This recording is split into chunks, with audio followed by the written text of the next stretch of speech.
Усім прывітанне, з вами Зміцер Лукашук. Як звычайна мы абмяркоўваем падзею Беларусі і за яе межамі, і будзем мы гэта абмяркоўваць зараз з маёй госцяй, з якой мы не бачыліся, дай бог памяці, 5 гадоў, болей нават з 20-го года дакладна. Апошняя наша сустрэча была ў студыі Еўрарады яшчэ ў Мінску. Зараз у Варшаве, у варшаўскай студыі упершыню была палітзняволеная журналістка, публіцыстка Кацярына Андрэева. Прывітанне, Кацярына. Прывітанне, Зміцер. Вітаю на волі, вельмі рады цябе бачыць, і адразу будзе пытанне, якія пачуцці, якія адчуванні, як складана, не складана было зараз, пачаць адаптавацца, тому што казаць, ці адаптавалася, прайшла адаптацыю, наўрад ці не, але вот сам гэты шлях на волі, як ён?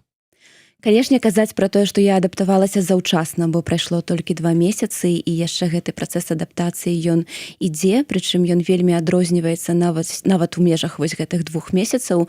Я магу сказаць, што пачуцці адразу пасля вызвалення і калі прайшлі 2 месяцы, яны сапраўды адрозныя, таму што першае гэта эйфарыя ад таго, што ты знаходзішся на волі, а потым цябе паступова пачынае даганяць усё, што было схаванае на доўгія часы. Гэта, канешне, смутак па сям'і, якая засталася ў Беларусі, гэта таксама смутак па мужы, які застаецца за кратамі, і па радзіме, таму што вось гэты момант выгнання прымусовай дэпартацыі са сваёй краіны, ён вельмі балючы, і гэта ўсё паступова акумулюецца, і таксама, канешне, у псіхалагічным сэнсе цябе даганяе. Мы калі з табой вось сустрэліся пару дзён таму і размаўлялі так за жыццё, як кажуць, ты сказала, я пакуль яшчэ не магу нават прывыкнуць да магчымасці ісці куды хочаш, рабіць што хочаш, калі хочаш. Это сапраўды вось так складана вярнуць сабе вось гэтае, здавалася б, адчуванне, якое заўсёды ў цябе ёсць. Вырашыў ты некуды там схадзіць, устаў, пашоў. Так, гэта вельмі складана вяртаць, асабліва гэта адчуваецца падчас падарожжаў. Я нядаўна вярнулася з Гданьску, дзе была на Касцюшкаўскім форуме. Мне, канешне, было вельмі цікава, і гэта падарожжа безумоўна спадабалася у першую чаргу тым, што ты можаш свабодна перасоўвацца ў прасторы. І мне кажуць, што праз некаторы час гэта пройдзе. Але пакуль менавіта сама такая магчымасць, яна мяне захапляе. І вось гэта тое, чаго вельмі бракавала, калі ты шмат гадоў запар бачыш перад сабой проста зялёны плот або сцяну камеры шэрую. Канешне. Кацярына, мы з табой не адзін год у прафесіі. Мы не тое, што там не ведалі, якія пагрозы могуць быць для нас за нашу прафесію ад гэтага рэжыма. Мы не прайшлі не праз адзін ператрус, што Белсат, што Еўрарада, то бок мы фактычна былі маральна гатовыя да нейкага ціску, да нейкіх праблемаў там і ўсяго астатняга, што можа быць і што бывала падчас кожнай выбарчай, асабліва прэзідэнцкай кампаніі. Можа, за выключэннем 15-го года. Але тое, што і тады было таксама зміцер. Да, і тады было, ўсё ж таки больш так, як кажуць, вегетарыянска ў параўнанні з іншымі, з тым жа 10-м годам і гэтак далей. Але тое, што пад такі прэс, пад які каток патрапіла ты са сваёй аператаркай, наколькі гэта было нечакана? Як ты ўспрыняла гэтую саму сітуацыю? Варта адзначыць, што сапраўды Белсат цярпеў ад пераследу і рэпрэсіяў задоўга да 20-го года у так званыя вегетарыянскія часы, мяккай лібералізацыі, як тады было модна казаць. Мы сутыкаліся з затрыманнямі, сутыкаліся з арыштамі, ператрусамі, з соднямі, з вялікімі штрафамі. Гэта ўсё існавала і раней. Таму была пэўная такая падрыхтаванасць да таго, што новы віток рэпрэсіяў, ён можа быць і можа быць значна мацнейшым за тое, з чым мы сутыкаліся раней. Таму, калі пачаліся падзеі 20-го года, безумоўна, я была гатовая да таго, што апынуся за кратамі. І, канешне, не была гатовая да таго, што давядзецца правесці за кратамі 5 гадоў і нават больш. Была пэўная гатоўнасць заплаціць годам, магчыма, 2 гадамі за вось той стрым з плошчы пераменаў. Канешне, гэта было вельмі задоўга, гэта было зашмат. і стала такім сапраўдным выпрабаваннем на гатоўнасць увогуле працягваць сваю прафесійную дзейнасць, на гатоўнасць быць журналістам. Я асэнсоўвала вельмі часта гэта, калі знаходзілася ў зняволенні, і ўсё ж прыходзіла да высновы, што зрабіла ўсё правільна. Ну тады зрабіла ўсё правільна, тут сумневаў няма, я думаю, што і не ўзнікала, але калі казаць пра далей гатоўнасці далей быць журналістам, што выклікала такія думкі, таму што я за гэтую сваю дзейнасць і пацярпела, што мы робім, мы змагаемся, і чаму нічога не атрымліваць, ці што прыводзіла да такіх думак? Па-першае, тое, што я сутыкалася нават у зняволенні з людзьмі, якія глядзелі той стрым, якія адзначалі як працу Белсата, так і ўсіх недзяржаўных медыяў падчас 2020 года і казалі дзякуй. Вось гэтая удзячнасць і тое, што людзі нават праз шмат гадоў прыгадваюць цяпер, калі я выйшла на волі, той стрым як такую яскравую падзею тых часоў і не забываюцца, вось гэта вельмі матывуе. Таму што цягам 5 гадоў нам вельмі, асабліва журналістам, увогуле медыйшчыкам, стараліся вельмі актыўна даводзіць за кратамі думку пра тое, што ўсе забыліся на гэтыя падзеі і на вашу ролю ў іх. Яшчэ адзін момант, я думаю, што мы ўсе памятаем, што скажем, у 2020 годзе, калі яшчэ летам пачаліся затрыманні, і калі ўжо пазней пачаліся затрыманні, усе мы былі перакананыя, што гэтыя людзі ўсё адно доўга не паседзяць. Нават свае вось гэтыя тэрміны па тым часе невялічкія, год, два, тры максімум, яны ўсё адно до конца не адседзяць. І ты атрымала свой прысуд. Ты таксама, можа быць, з такімі ж адчуваннямі ехала у калонію, і тут праходзіць год, праходзіць 2, праходзіць 3, не было расчаравання і крыўды на тых, которые там, можа быць, ці не то, што не робяць, а мала робяць для таго, каб ваше вызваленне наблізілася. Калі першая хваля палітвязняў сядала у 20 і 21 годах, у нас была думка, што нас будзе вызваляць ужо, магчыма, новая ўлада, нейкія новыя сілы ва ўладзе. Праз некалькі гадоў прыйшло разуменне, што гэта хутчэй за ўсё зробяць проста у выніку такой цынічнай, камерцыйнай, можна сказаць, здзелкі, як гэта адбывалася раней, пасля выбараў 10-го года ў абмен на зняццё санкцыяў, але гэта будзе проста ў большых маштабах колькасных, і гэта адбудзецца праз большы прамежак часу. Расчаравання не было, але была стомленасць. Казаць пра тое, што яе абсалютна не было, я была такая ж свежая, натхнёная і на куражы, як у першыя месяцы, не даводзіцца. Гэта будзе хлуснёй. Не хачу хлусіць. Скажу шчыра, што стомленасць была, дэматывацыя таксама была, і былі вельмі складаныя сямейныя абставіны, праз якія я адчувала уласную віну за тое, што не знаходжуся побач са сваёй сям'ёй. Вось гэты сямейны чыннік, ён хіба для мяне найважнейшы ў гэтым усім, бо ты можаш плаціць сваёй бяспекай, сваёй воляй, але сваім здароўем, але не можаш плаціць бяспекай іншых людзей, якія дарагія, якія проста апынуліся закладнікамі ў наўпроставым сэнсе гэтай сітуацыі.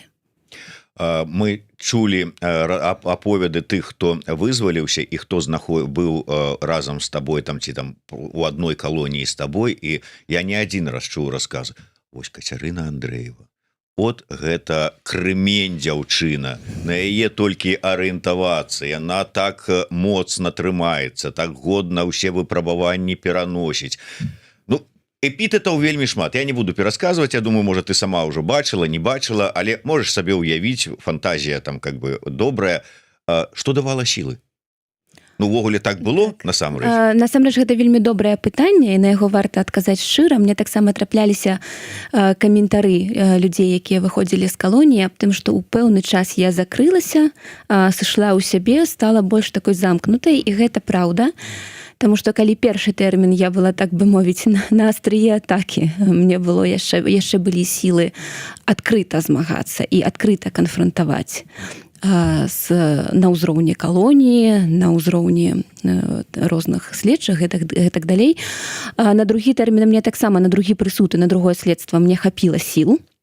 Хапіла сіл, каб выйсці на суд абсалютна закрыты, без назіральнікаў, гледачоў, без маральнай падтрымкі.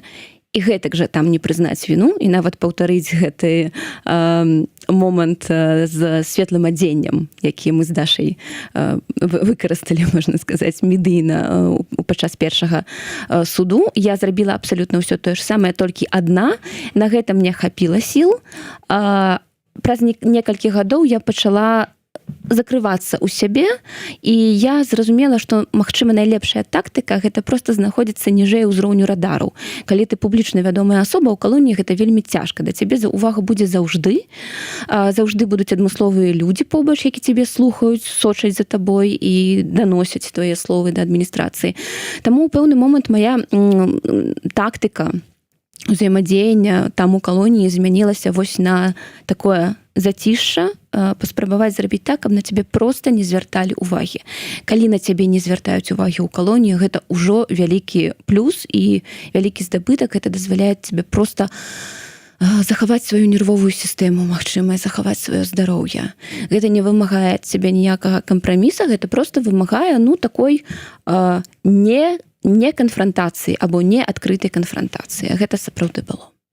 Што было самым складаным ўсё ж такі за ўсе гэтыя гады? Ты вот сказала, што пэўнае адчуванне віны за тое, што адбываецца з сям'ёй, дакладней, што ты не побач з сям'ёй, это адно. Але вот з таго, што адбывалася ў такім штодзённым жыцці калоніі, што было самае складанае, а што можа быць самае натхняльнае? Я пачну з самага натхняльнага. Гэта былі, канешне, стасункі з цудоўнымі сяброўкамі, з жанчынамі, з якімі я там пазнаёмілася, з тымі, каго я ведаю яшчэ па свабодзе, у тым ліку з калегамі. І мне вельмі шкада і балюча ад таго, што некаторыя з іх дагэтуль застаюцца за кратамі. Я вельмі спадзяюся, што будуць пачутыя галасы мае і маіх калежанак, і гэтыя жанчыны ў найбліжэйшым часе, ў найбліжэйшай партыі будуць вызваленыя. Вось гэтае сяброўства і падтрымка адна адной, яны сапраўды давалі моц і сілу, каб пераадолець усё, што адбывалася з намі на штодзённым гэтым змаганні. А гэта можна сапраўды назваць змаганнем, бо ты пераадольваеш кожны дзень штосьці. Кепскія ўмовы надвор'я, неабходнасць цяжкай працы фізічнай, неабходнасць узаемадзейнічаць неяк на бытавым, на побытавым узроўні з жанчынамі, якія табе непрыемныя, з крымінальнымі вось такімі элементамі. І гэта, канешне, ціск з боку адміністрацыі. На пачатку адміністрацыя рабіла ўсё, каб нас разбіць, адна ад адной адсунуць, каб не было вось гэтых прыязных дачыненняў паміж палітвязнямі. І самым цяжкім быў 21 год, калі я некалькі месяцаў была адзінай палітзняволенай у атрадзе, вядомым як прэс-атрад калоніі. Дарэчы, з таго часу ён перафарматаваўся, і як мінімум там змяніліся адказныя, іх называюць у калоніі куратары, за тое, што там адбываецца. Яны ўсё ж нейкім чынам паўплывалі шматлікія скаргі. Але, канешне, перад гэтым значным псіхалагічным ціскам нам дапамагала згуртавацца наша сяброўства. Знаеш, у дачыненні да прадстаўніцы прэсы, прэс-атрад гучыць неяк двусэнсоўна. Так, цяпер гэта смешна, а тады гэта было зусім не смешна, бо сутыкалася з правакацыямі, абразамі ледзь не штодня, асабліва вось на пачатку. Канешне, калі нас стала больш за 100, 120 плюс і вышэй, тады адміністрацыі проста нічога не даводзілася рабіць, як або закрываць вочы на тое, што людзі камунікуюць, альбо ўносіць нейкі разлад праз нейкія інтрыгі, праз дэзінфармацыю. Усе, дарэчы, гэтыя метады спецслужбаў там выкарыстоўваліся вельмі актыўна. Канешне, на нізавым такім дылетанцкім узроўні, але выкарыстоўвалася. І я магу назваць гэта нават не сяброўствам, тое, што было ў нас з каляжанкамі, а сястрынствам. Гэта будзе такім дарэчным словам. І нават калі здараліся нейкія маленькія канфлікты, непаразуменні, нейкія цёмныя плямы на гэтым, яны значна менш вартыя ўвагі, чым тое агульнае добрае і светлае, што ў нас было. Ну да, ведаеш, мы сустрэліся, я сустрэў на канцэрце «Эрдарат» Марыну Золатаву. І так троху здзівіўся, кажу: Марына, табе цікава гэта музыка, вот мне дзіўна цябе сустрэць тут. Яна кажа: А вот дзяўчынка, якая стаіць на сцэне, мы з ёй былі ў адным атрадзе, я не магла не прыйсці. Такое. Дарэчы, Марына яшчэ сказала, я з часоў калоніі больш за ўсё не люблю снег. Так, снег — гэта наша псіхалагічная траўма і часам фізічная, таму што мы яго цягалі ў паліэтыленавых пакетах уручную. Гэта былі такія вялікія мяхі па 20 кілаграмаў, можа. А таксама адбівалі лёд на плацу ледаколам, і мне цяжка паверыць, што літаральна там больш за 3 месяцы таму я гэта ўсё рабіла сваімі рукамі. У пэўны момант ты проста ўваходзіш у стан падобны да трансу, і ты ў гэтым такім стане можаш гадзіну, 2, табе ўжо нават не холадна, табе не хочацца ні есці, нічога. Ну, вось такое было. А Марына вельмі добра разумее і ведае, пра што яна кажа, таму што я магла яе бачыць кожны раз, калі быў вялікі снегапад, на так званай промцы, гэта вось гэтыя працы па перацягванні снега. А калі ўвогуле казаць пра Марыну, то гэта адзін з тых людзей, каго я найбольш шаную па выніках нашага сядзення і досведу турэмнага. Гэта чалавек, які трымаўся годна ад пачатку і да канца. І які, дарэчы, не ўступаў у адкрытую канфрантацыю таксама. І вось гэтая мадэль паводзінаў, яна была мне вельмі блізкая. Як захаваць сябе, як захаваць сваё сумленне і як застацца з сабой у тых умовах. Марына — гэта прыклад, як варта сябе паводзіць у зняволенні для мяне асабіста. Давай яшчэ трошачкай іншых тэмаў закранем. Наша, здаецца, з табой апошняя сустрэча на волі у 20-м годзе была, калі вы разам з мужам прыходзілі да мяне ў студыю з Ігарам Ільяшом і прэзентавалі сваю кнігу «Беларускі Донбас». Потым гэтая кніга была, як і шмат іншых, прызнаная экстрэмісцкімі матэрыяламі. Але табе гэтую кнігу узгадывалі падчас вот адсіткі? Канешне. І я думаю, што асабліва падчас другога следства, калі на мяне завялі крымінальную справу аб здрадзе дзяржаве праз шпіянаж, вельмі хацелі, я думаю, у той момант нацягнуць яшчэ і вось гэтую гісторыю з кніжкай, каб я атрымалася там не толькі польскім шпіёнам, а яшчэ і украінскім. Гэтага зрабіць не атрымалася. Заўжды, калі мне былі пытанні па Ігары, я казала, вы можаце выклікаць Ігара, паехаць да яго або прывесці яго і задаць яму гэтыя пытанні уласнаручна, без мяне. Я ў гэтым удзельнічаць не буду. Бок яны імкнуліся, што ты выцягнуць з цябе нешта, каб ты на яго нешта нагаварыла, там несвядома. Каб увогуле я разгаварылася пра кніжку і пра працу на ўкраінскім кірунку.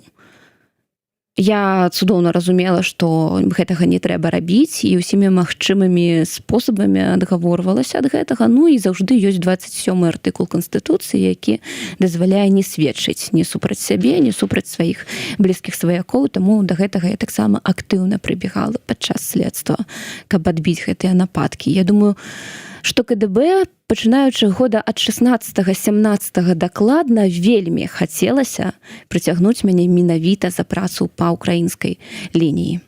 Ім вельмі гэта карцела і карціць дагэтуль, я ўпэўненая, бо я сутыкалася з іх спробамі ўмяшання ў маю працу яшчэ ў вегетарыянскія часы, кшталту 2017 года. І калегі памятаюць гэтыя кейсы. Нават было тое, пра што я не распавядала раней, калі мы працавалі над кнігай «Беларускі Донбас».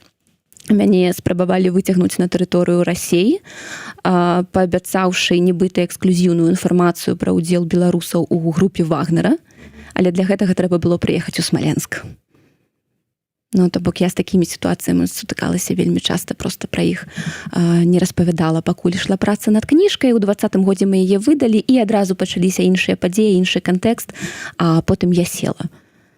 Вось так. Таму яны хацелі мяне пасадзіць, і яны мяне пасадзілі. Але потым проста апынуліся перад умовамі, ім проста сказалі аддаць канкрэтна гэтую журналістку. Таму яны ўжо проста не маглі мяне больш трымаць, і нават напаследак зрабілі вось такую рэч, як пакінуць мужа за кратамі. Я ўпэўненая, што гэта было зроблена адмыслова, і іншага слова акрамя як закладнік мне цяпер не прыходзіць у галаву. Мы да тэмы Ігора яшчэ вернемся. Я хацеў бы вось гэтую тэму спробаў нейкім чынам цябе націснуць, на цябе націснуць, цябе там спыніць у вашай працы па і кнізе і ўвогуле тэматыцы вайны ва ўкраіне з боку КДБ, а потым падчас зняволення былі спробы там как бы там подъехать на крывой козе, як кажуть, там прапанаваць супрацоўніцтва там на адміністрацыю, там, а можа быць і болей, бо шмат гісторый мы про гэта чуем, як там карыстаюцца тым, што людзі знаходзяцца вось в таких умовах залежных, ім прапаноўваюць, ведаючы, што даволі складана адмовіцца.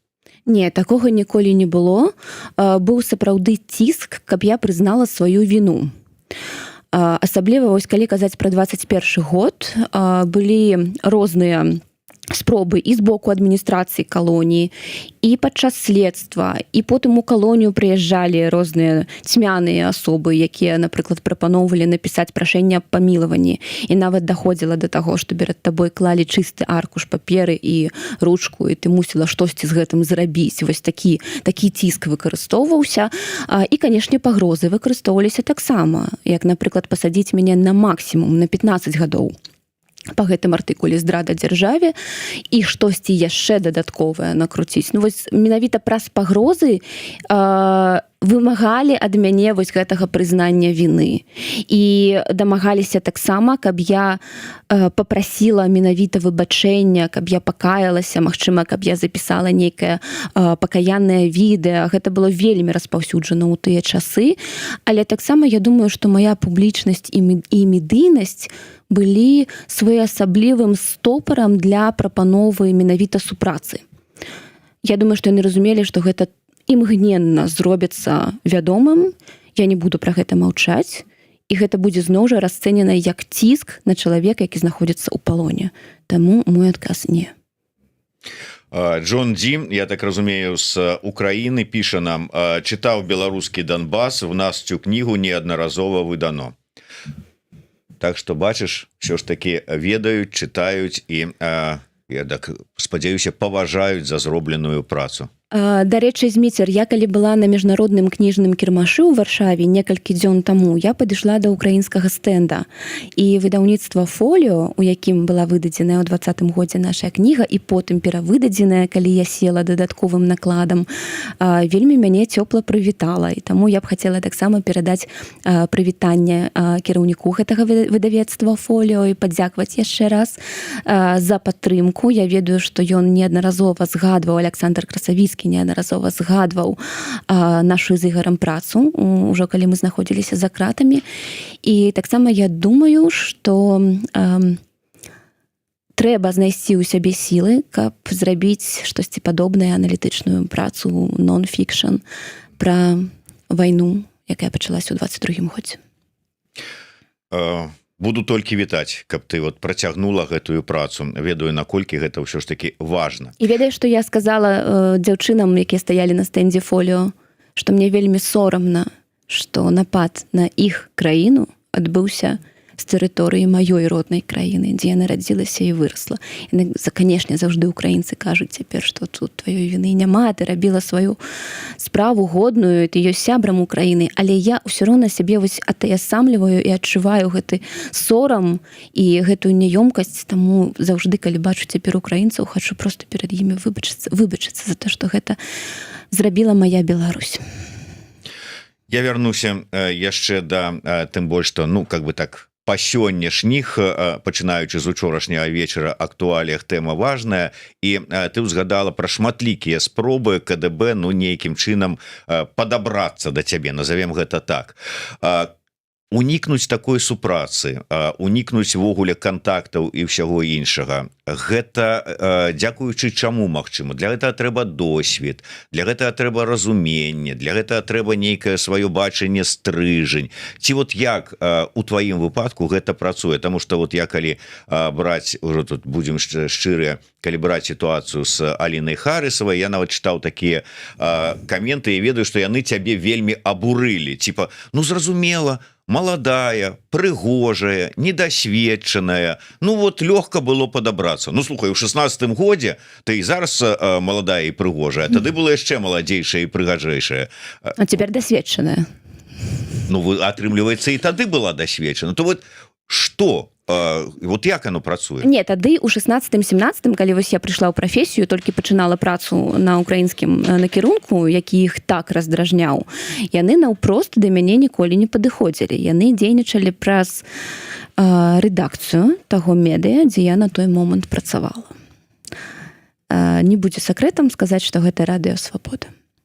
Калі мы кажам пра 16 год, калі мы кажам пра асноўную масу расследаванняў і інтэрв'ю, якія выходзілі па тэме, яны ціснулі на рэдакцыю, бо разумелі, што няма ніякіх рычагаў ціску на мяне, і мне, у прынцыпе, нічога не каштуе проста іх, давайце шчыра казаць, паслаць. Што я і зрабіла б, калі б яны тады падабраліся да мяне. Але спрабавалі розныя маніпуляцыі, напрыклад, нагадвалі пра сябе нейкімі там дзіўнымі рэчамі. Аднойчы мы з Ігарам прыйшлі да хаты і ўбачылі, што прадметы стаяць не на сваіх месцах некаторыя. Ну вось такое было. Наўпроставага падыходу ні да мяне, ні наколькі я ведаю да Ігара не было. Рабілі ўсё, як кажуць, праз старэйшых. Але гэта не было эфектыўна, я знайшла іншае месца працы, і на Белсаце, я думаю, цалкам рэалізавала сябе ў гэтай тэме, і асабліва падчас працы над кнігай. Тое, што была выдадзеная кніга, для мяне такая старонка, такая веха, пасля якой можна было сказаць, што так, праца над тэмай першай вайны, давай казаць так, вось гэтага перыяду 14-19, так, яна для мяне была закрытая і скончаная. Я разумею, што тады КДБ не мог мяне арыштаваць паводле абвінавачання ў здрадзе дзяржавы, бо я прасядзела б, ну колькі, тыдзень, 3 дні. Тады гэта было немагчыма. Яны адмыслова абралі момант, калі я была найбольш уразлівая, уявіць сабе чалавека больш уразлівага, чым ужо асуджаны, які знаходзіцца ў калоніі, складана. Ім нават не хапіла смеласці падысці да мяне адразу з гэтым абвінавачваннем. Ім трэба было, каб я правяла стрым, каб мяне закрыў губас, каб мяне асудзілі на гэтыя 2 гады, і толькі потом выкаціць мне абвінавачанне ў шпіянажы на карысць Польшчы. Ну да, то бок маладая, недасведчаная, прыгожая, гэта не аргумент у дадзеных вот варунках там падкатаў і супрацы і ўсяго астатняга. Усё індывідуальна. Галоўная профілактыка такіх спробаў і галоўны, наверное, такі супрадзеяння ім, вось я б сказала, гэта маўчаць. Як мага менш размаўляць з незнаёмцамі, правільна, як у класіцы. Таму калі не хапае досведу, калі бракуе нейкіх якасцяў дзелавых, прафесійных, і ты бачыш, што да цябе падыходзяць з дзіўнымі пытаннямі, прапановамі невядомыя людзі, проста блакуеш і не ідзеш на кантакт.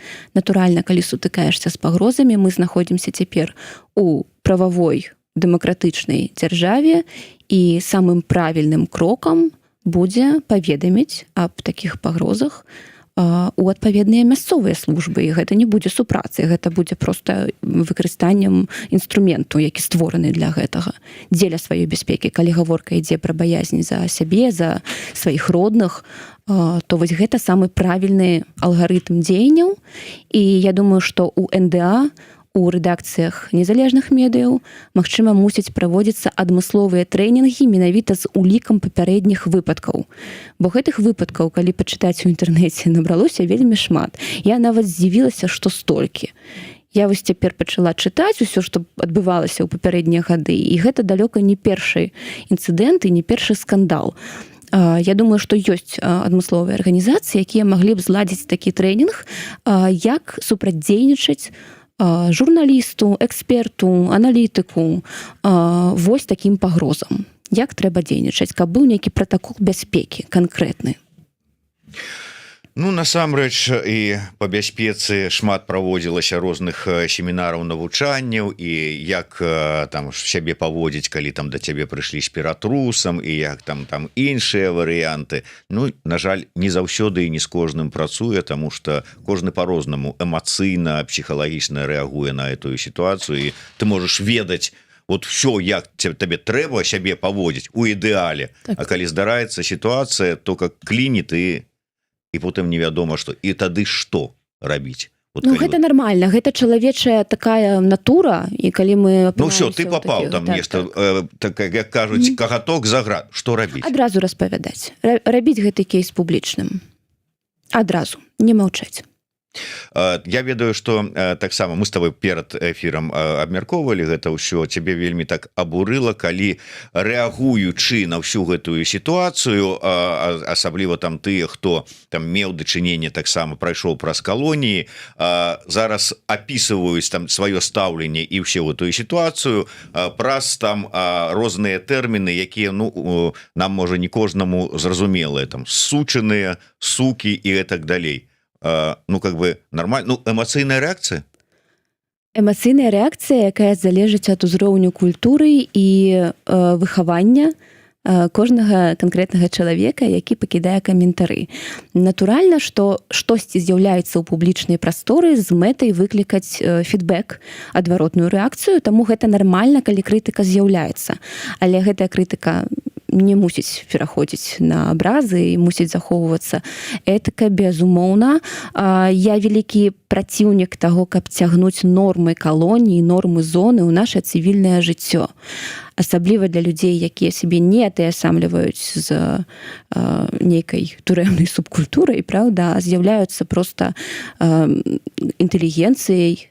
Я думаю, што непрымальна прыцягваць тое, што называецца паняцці, якіх, дарэчы, амаль няма у калоніях, прыцягваць вось гэтыя нормы у нашае нармальнае грамадзянскае цывільнае жыццё. Давайце выціскаць сябе турму, каб гэты досвед пакінуў у нас карысныя, тыя моманты, якія чаму мы навучыліся ў зняволенні, пакідаць для сябе толькі карысныя, а вось гэты бруд сябе выціскаць гэтую турму штодня, бо гэта жахліва і гэта не рыторыка для публічнай дыскусіі. Мне сорамна чытаць такое. Кацярына, на іншую тэму вернемся да Ігара, таму што сітуацыя з ім сапраўды вельмі балючая, як і з усімі астатнімі нашымі знаёмымі і незнаёмымі, якія знаходзяцца за кратамі да гэтага часу. Вы сказалі ў адным са сваіх інтэрв'ю, што зараз моя галоўная задача зрабіць усё магчымае, каб выцягнуць Ігара з-за кратаў. Якім чынам вам бачыцца, якімі шляхамі, рычагамі, як это можна зрабіць? На вялікі жаль, я не маю ніякага ўплыву на тых, хто ўтрымлівае Ігара, але я маю у пэўным сэнсе большую прастору дзеяння, у чым была ў Ігара, калі ён чакаў мяне і знаходзіўся ў Беларусі, бо я сама асабіста ў бяспецы, і я бачу такія два кірункі дзейнасці, гэта публічна-медыйная, усе тыя інтэрв'ю, дзе я магу казаць і нагадваць бясконца пра ягоны кейс, бо мы ведаем, што людзі датычныя да перамоўнага працэсу па вызваленні палітвязняў адсочваюць гэтую інфармацыю ў публічнай прасторы. Таму гэта важна і нельга недаацэньваць важнасць публічных выступаў.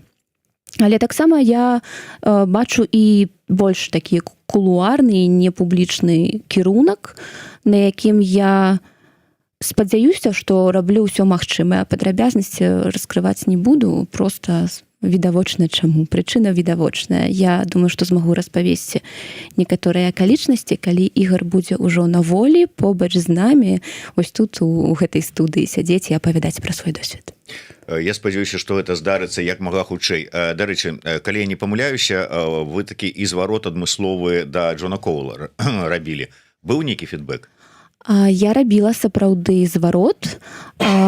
Публічнага фідбэку не пабачылі, але вось па тых маіх нейкіх каналах я дакладна цяпер маю разуменне і ўяўленне аб тым, што мой голас быў пачуты. Гэта не проста надзея, гэта упэўненасць. Таксама мне вельмі цікава і хацелася б даведацца больш пра тое, чаму не адбыўся анансаваны візіт Джона Коула ў Мінск у траўні, бо мы памятаем, калі быў вызвалены Анджэй Пачобут пасля вось вялікага шпіёнскага гэтага абмену, была заява Джона Коула аб тым, што ён збіраецца наведаць Беларусь у бліжэйшыя 2-3 тыдні. Цікава, чаму не адбылося гэта. Таксама я думаю, што гэты працэс далёкі ад завяршэння і відавочна ён складаны.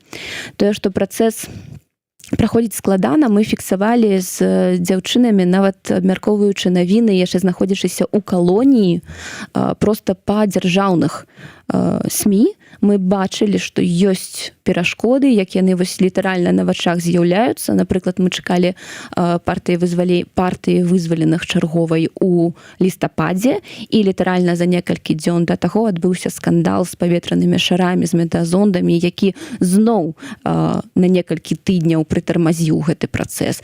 Это вельмі адчувальная, вельмі тонкая, ювелірная, я думаю, праца з боку амерыканцаў, таму што размаўляць з такім партнёрам, умоўна кажучы, як Менск, цяжка. І ўвесь гэты цяжар цяпер кладзецца на амерыканцаў. Не ведаем, ці падключаецца Еўропа, ці мае пад сабой гэта сапраўдную падаплёку вось гэтыя заявы адносна Макрона і нейкай таямнічай ягонай даверанай асобы. Але ўсё ж я думаю, што асноўную працу па вызваленні палітвязняў у бліжэйшым часе будуць па-ранейшаму рабіць амерыканцы, менавіта Джон Коул і ягоная каманда. Ну так, дарэчы, учора падчас размовы з Дзянісам Кучынскім я задаў гэтае пытанне, ці ёсць у яго нейкая там інфармацыя, там інсайды, як мы любім казаць, чаму Коул не прыехаў на некалькі тыдняў раней, як это ён сам анансаваў. І Кучынскі сказаў, што не ўсё магу распавесці, але вельмі цяжка ідуць зараз перамовы паміж Мінскам і Вашынгтонам. Як я разумею, асноўная цяжкасць у тым, што суседнія з Беларусю краіны не адкрываюць транзіт для беларускага калія, нават калі дэ-юрэ ён ужо будзе не беларускі, а, напрыклад, набыты амерыканцамі. Яны маюць гэтую прынцыповую пазіцыю, і зварот Коула сведчыў пра тое, што складанасці менавіта на гэтым накірунку адбываюцца, што цяжка угаварыць Польшчу, Літву прапускаць беларускі калій. Я думаю, што асноўная загвоздка вось менавіта ў гэтым. Будзем спадзявацца, што нейкім чынам яна развяжацца ў найбліжэйшым часе, але не варта забываць, што Лукашенка і Менск хочуць не толькі транзіта калія, хаця гэта асноўнае. Таксама для Лукашэнкі вельмі важнае вось гэтыя рытуальныя дзеянні, паціснуць руку Трампу, адкрыццё той жа амбасады ў паўнафарматным выглядзе. Таму ёсць яшчэ інтарэсы, і гэтыя інтарэсы калі будуць задаволеныя ў бліжэйшым часе, то, магчыма, мы пабачым сапраўды вялікую групу вызваленых палітвязняў. Іншая справа, што гаворкі пра поўнае зняццё санкцыяў і пра адмену ўсіх гэтых абмежаванняў цяпер не можа быць, не можа весціся, таму што не толькі не вызваленыя ўсе, але і хапаюць увесь час новых палітвязняў. Літаральна раніцай сёння адкрыла навіны і убачыла, што зноў будуць судзіць сям'ю з Менску паводле абвінавачання ў здрадзе дзяржаве. Гэта робіцца, я так бачу, вельмі распаўсюджаным цяпер артыкулам.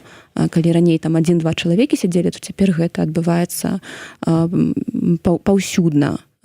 І няма гаворкі пра вызваленне ўсіх, а таму няма гаворкі і пра сняцце ўсіх санкцыяў з Менску. Гэта моя прынцыповая пазіцыя. Ну вось да, я акурат ты, можа быть, нават трошку апярэдзіла мяне, таму што я хацеў тваё меркаванне спытацца, ніяк там палітолага, ніяк там я не палітолог. Да, ніяк там знаўца, просто вот чалавечае стаўленне, тым больш што как бы ёсць з-за каго каб балела душа ў дадзенай сітуацыі, таму што мы бачым гэтыя спрэчкі паміж двумя как бы пазіцыямі, двумя часткамі тых самых дэмсілаў. Адныя кажуць, што трэба, каб Еўропа, там усе астатнія далучаліся да гэтага працэсу перамоўнага, які вядзе Вашынгтон, Коул, і, маўляў, рабіць усё магчымае дзеля вызвалення палітвязняў, здымаць усе санкцыі, галоўнае, каб людзі выйшлі на волю. Ну, а задаюць пытанне, а далей што? Ён кажа, ну а далей это ўжо будзе далейшыя крокі. Спачатку давайте першы зробім.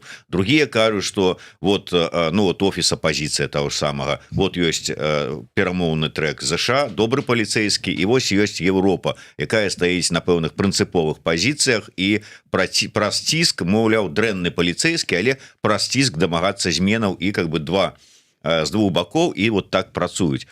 Ты за які? Может, трэці варыянт бачыш сабе? Безумоўна, як была я палітзняволеная і як жонка палітвязня, я за тое, каб людзі вызваляліся. Але я і за тое, каб не сядалі новыя ўвесь час. І вельмі важна падкрэсліць такі момант, што мы, вось усе кажуць, што давайте спачатку вызвалім усіх, а потым паглядзім, якія далейшыя крокі.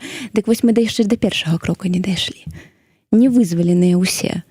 І я думаю, што магчыма сэнс у большым уздзеянні, у большым ціску на Менск якраз таки мае сэнс з двух бакоў, што гэта можа быць такая, ну не шматхадовачка, канешне, але з двух бакоў яго прыціснуць, дзе сапраўды адзін бок будзе прапаноўваць нейкія паслабленні і людзі будуць вось па гэтым трэку выходзіць, а іншы бок будзе працягваць вось гэтае абмежаванне. Але мы бачым, што яны таксама ўваходзяць у супярэчанне, бо інтарэсы ЗША і Еўропы у пэўнай кропцы сутыкаюцца, як вось цяпер з транзітам. І развязанне для гэтага мне падаецца вельмі складаным. Адзінае, што, канешне, не трэба закрывацца ад вось гэтых перамоўных спробаў дзеля менавіта вызвалення людзей. Просто для таго, каб казаць пра наступныя крокі, варта спачатку паглядзець на якасныя змены у сітуацыі са зняволенымі, у сітуацыі з правамі чалавека, каб хаця б людзей перасталі хапаць увесь час. І вось тады магчыма толькі казаць пра зняццё наступных абмежаванняў. Але ты зразумееш, што я чалавек, які 2 месяцы знаходзіцца на волі, і прэтэндаваць на вельмі экспертную нейкую думку я не магу, таму што я толькі цяпер вывучаю кантэкст. Я спасцігаю ўсё, што было мной прапушчана за гэтыя гады, і часам разабрацца вельмі складана, бо меркаванняў шмат. Я стараюся абапірацца вось фактуру, якую мы маем сёння. А маем мы, на жаль, такую карціну, што больш за 800 чалавек знаходзяцца за кратамі, рэпрэсіі не спыненыя, а тыя, хто былі вызваленыя і пакінутыя ў Беларусі, сутыкаюцца таксама з ціскам і абмежаваннямі. Гэта немагчыма і непрымальна, пакуль няма якасных зменаў, няма палёгкі поўнай для рэжыма. Ну і на завяршэнне, можа быць, пару словаў. Можа быць, ты хацела б просто да каго-небудзь звярнуцца, я не ведаю, да там з сваіх сябровак палітвязанак, якія на волі, да тых, хто знаходіцца да гэтага часу за кратамі, да Дымсіл, да Коўла, да еўрапейскіх палітыкаў. Вот што б ты хацела зараз, да каго б звярнуць, што, якія словы данесці? Адзінае, што я заўжды кажу і што я хачу даносіць да ўсіх, хто мае дачыненне да перамоўнага працэсу, гэта неабходнасць вызвалення палітвязняў, але як журналіст я хацела б акцэнтаваць увагу на тых прадстаўніках прэсы, якія знаходзяцца за кратамі. Гэта больш за 20 чалавек, не ўсе імёны нават публічныя, але гэта можа быць ад 20 да 30 асобаў, якія знаходзяцца за кратамі менавіта праз сваю прафесійную дзейнасць. Гэта вязні сумлення, сярод якіх мой муж Ігор Ільяш. І я спадзяюся, што той бок, які прымае ўдзел у перамовах і які мае ўплыў на Менск, будь то ЗША, будь то нейкія новыя актары еўрапейскія на гэтым перамоўным трэку, звярнулі ўвагу менавіта на становішча журналістаў за кратамі групы, якая апынулася выключна пра сваю прафесійную дзейнасць там. І прашу вызваліць журналістаў як мага хутчэй, у тым ліку майго каханага мужа Ігора Ільяша. Далучаюся, бо ў дадзеным выпадку гэта сапраўды помста за прафесію. Нават не за палітычныя погляды, там дзеянні ці яшчэ што-небудзь, а менавіта помста за прафесію. І как бы трэба вырашаць гэтае пытанне. Чакаем усіх на волі і чакаем, калі рэпрэсіі скончацца. Дзякуй вялікі, Кацярына. Дзякуй вялікі, Зміцер, за гэтую размову. вяртайся як мага хутчэй у прафесію, чакаем новай кнігі, публіцыстычнай дзейнасці, ну і ўвогуле, каб ты хутчэй сустрэлася з мужам, з Ігарам. Да сустрэчы, жыве Беларусь.